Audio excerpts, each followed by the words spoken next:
north of the Mason Dixon Line, Mallard and the 5600 arrive in the city of Hornberg, Pennsylvania, and find the Pennsylvania Railroad M1B almost immediately.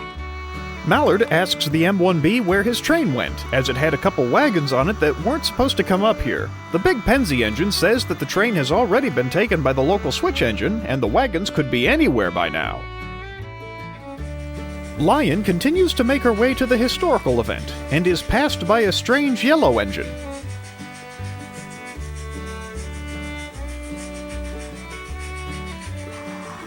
Flying Scotsman, still getting used to actually pulling a train for a change, finally arrives in Hornberg.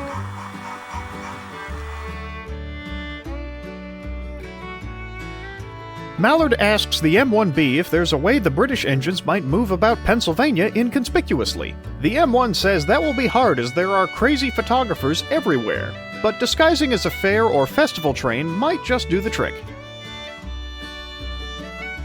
The 5600 explores the industrial tracks of Hornberg, hoping to find the special water wagons. There are only sausage casings. Mallard and Scotsman form a plan as the 5600 explores elsewhere. The 5600 sees a turntable and tries to resist, with little success. The 5600 can't seem to figure out how to work the turntable as Scotsman and Mallard depart disguised as an event train ride. Green engine up front and an engine turning green on the rear.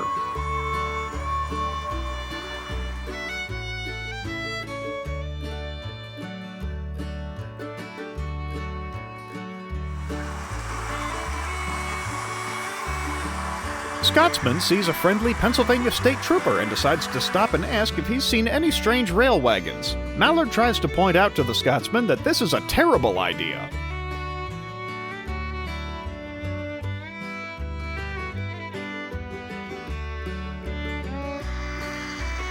Flying Scotsman asks the Pennsylvania state trooper if he's seen any worn-looking railway wagons, one with 3 X's painted on the side, that have absolutely nothing to do with moonshine. The state trooper hasn't seen them, and doesn't much care about moonshine, but informs Scotsman that he is running illegally without a bell or cowcatcher and must be fitted with one unless he wants to risk a citation. Scotsman and Mallard go back to Hornberg to figure something out.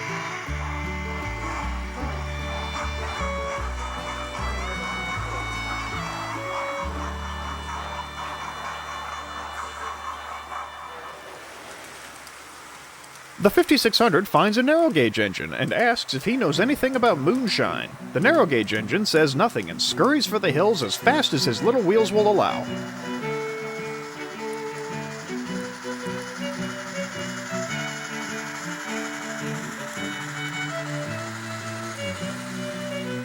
Lion continues on her journey and is again passed by a yellow engine. Lion thinks there's something strange about this engine, but she can't quite figure it out.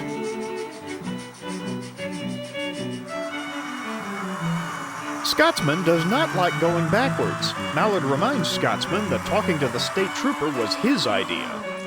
The 5600 comes to a station and looks in the window to see if the wagons are in there, only to realize that this is a silly thing to do. Wagons wouldn't be in a station. Wagons are afraid of stations. Scotsman and Mallard arrive back in Hornberg and try to figure out how to fit Scotsman with the necessary safety devices.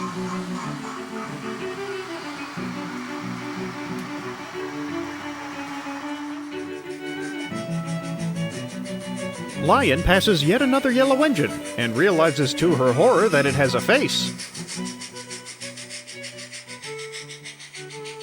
With a few borrowed parts, Flying Scotsman and Mallard attempt once again to search along the main line. The J-50, having been running around loose and unattended in Pennsylvania for some time now, scurries up a coal mine branch line.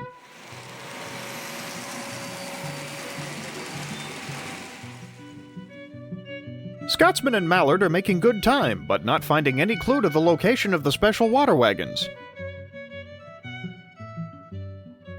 The duo approach a small yard and enter it to see if the wagons are there. They instead stumble into a rail fair of some kind.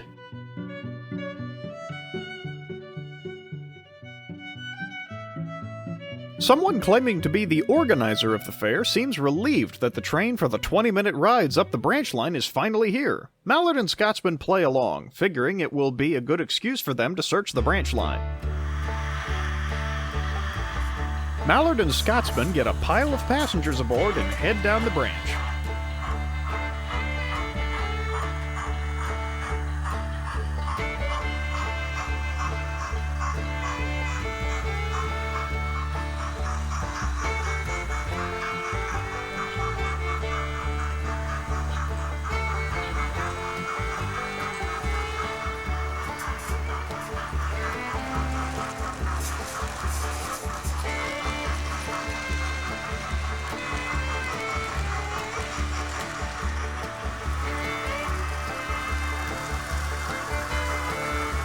After 10 minutes, the organizer tells the Grizzly engines that it's time to reverse and head back. This is going to be a bit of a hindrance to the pair's exploration.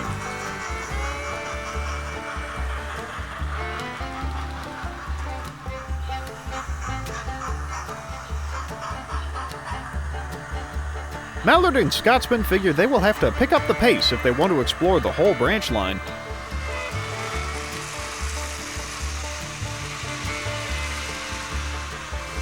Hey, it's not the first time a Pennsylvania Fair train ride broke 50 miles per hour. The 5600 sneaks through the fair and up the branch line, meeting the train ride halfway up the branch.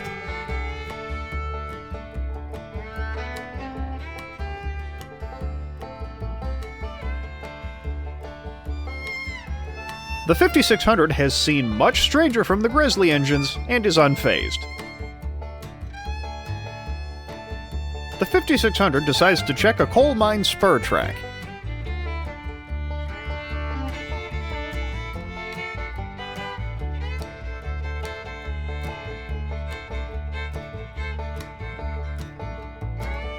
The 5600 has found the J50, derailed on a curve. More importantly, the 5600 spots the special water wagons at the coal mine. She knows they are indeed the special water wagons, as the mine has started filling the coal hoppers with plain rocks. Passing the Grizzly engines on the train ride again, the 5600 tells Mallard and Scotsman they can go now. She has the wagons.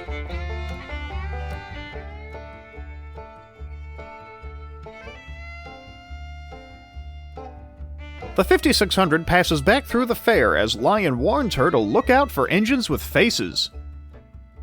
The 5600 has bigger problems to deal with right now. Sheriff Panko is ready to wrap this case up, but is reminded by the Pennsylvania State Trooper that he is out of his jurisdiction and does not have the power to detain or arrest in Pennsylvania. The sheriff backs off and the State Trooper tells the 5600 she is free to go. The British locos have a long journey home ahead of them.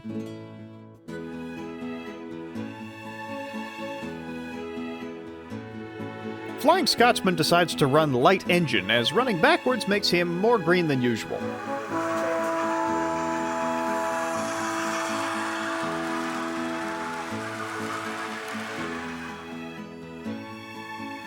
Back in Hornberg, Flying Scotsman pauses to return the cowcatcher, bell, and whistle he borrowed.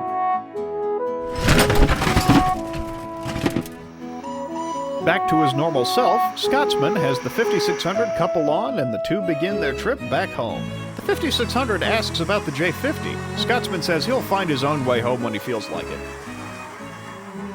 Mallard follows close behind with the coaches as he too travels back down south to North Carolina.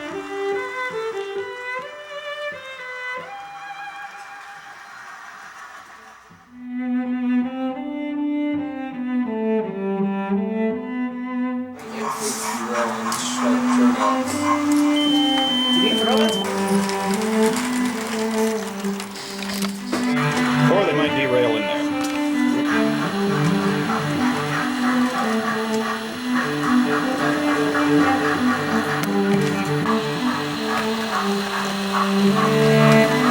Okay.